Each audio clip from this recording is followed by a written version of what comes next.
Hey, what's up, guys? This is Coach Tex. Remember, DFW Penguin Basketball, Penguinhoops.com.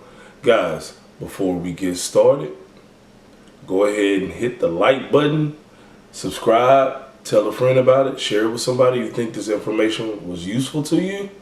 Okay?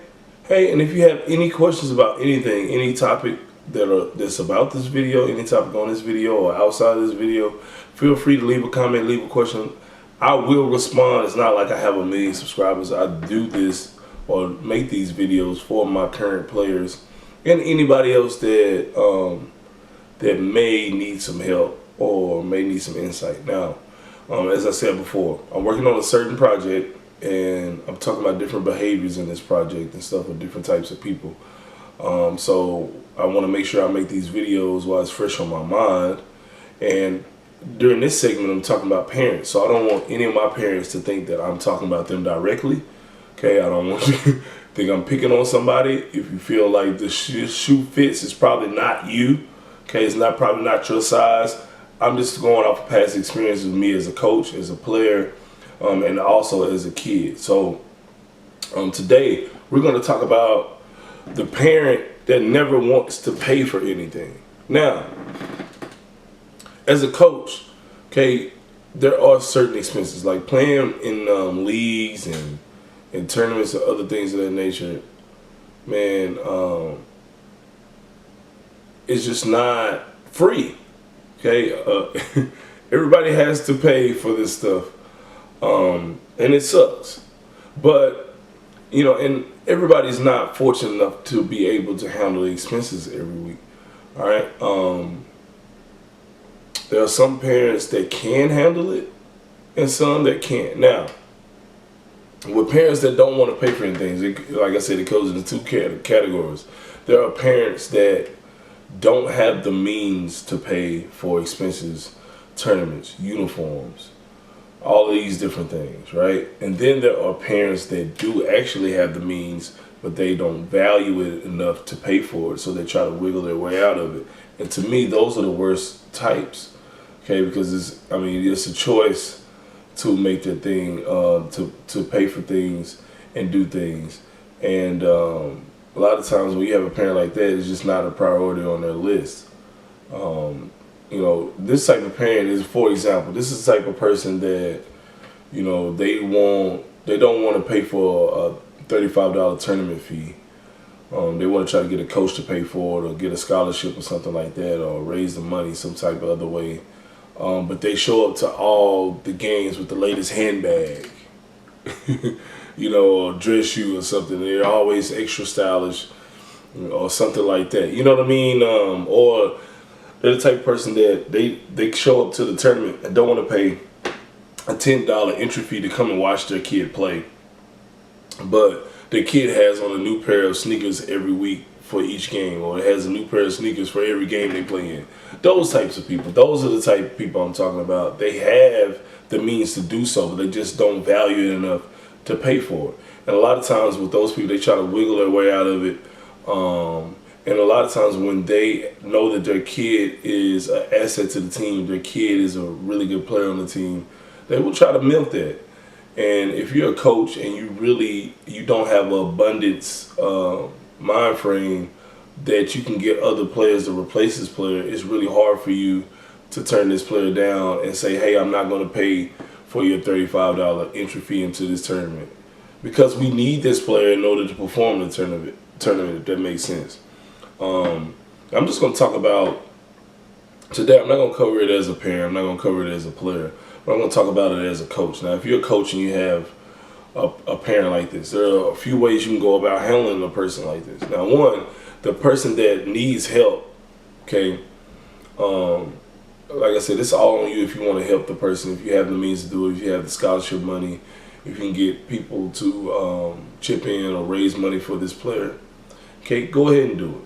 Okay, now the parent that needs or does not need financial assistance to get things done, then this is a dilemma for you sometimes.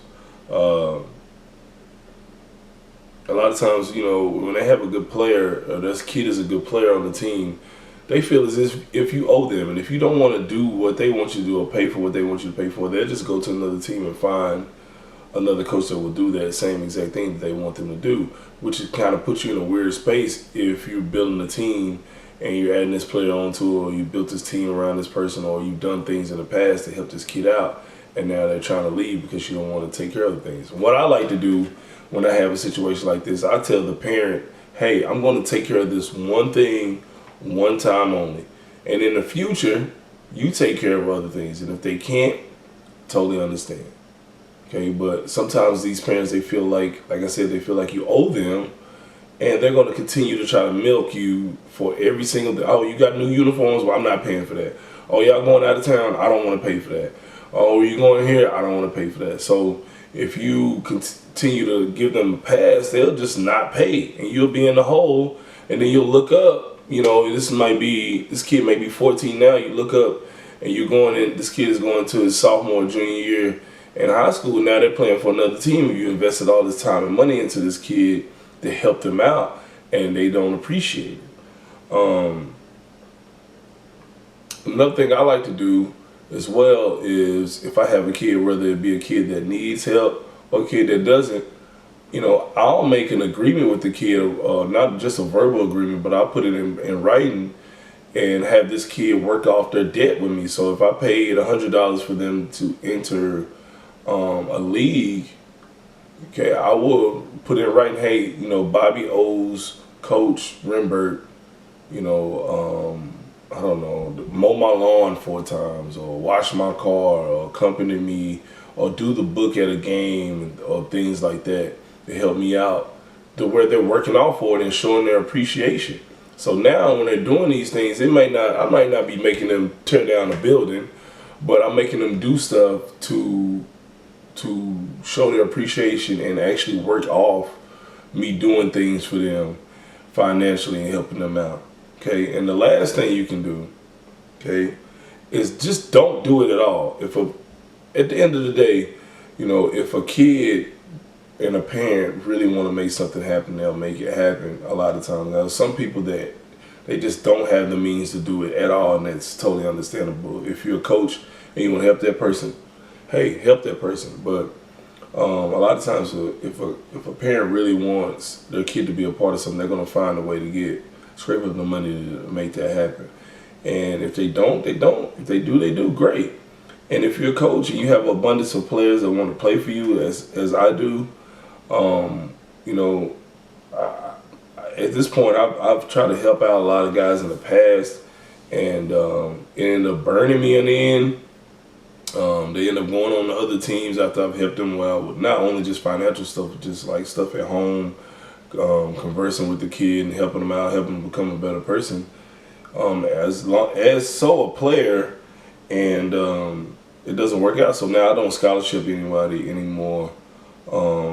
Just don't pay for anything at all. Either they can pay for it or not. Now, like I said, if you come from a scarcity mindset of where I can't get a good player, my team can't function without this type of player on my team, then it's going to be hard for you to do that, to let a player go because you don't want to help them out financially. But if you have abundance of, hey, I'm a good coach, I can make something happen, or I'll end up getting another player just as good down the road, then you should have no problem doing that. And that's where a lot of people come in as far as respecting you as a coach. You not only get respect from the person that you're dealing with in this situation, but the other players on the other team will see that and hear about that, and they will know that, hey, everybody's expendable, and they respect you a little bit more. So it goes a little bit deeper than that, but that's pretty much it. That's what I wanted to cover today, guys. That is pretty much it. If you guys have any questions about anything we talked about here today, or any questions or concerns at all, man, leave a comment, leave a question. I will respond. And that is pretty much it. I'll see you guys later.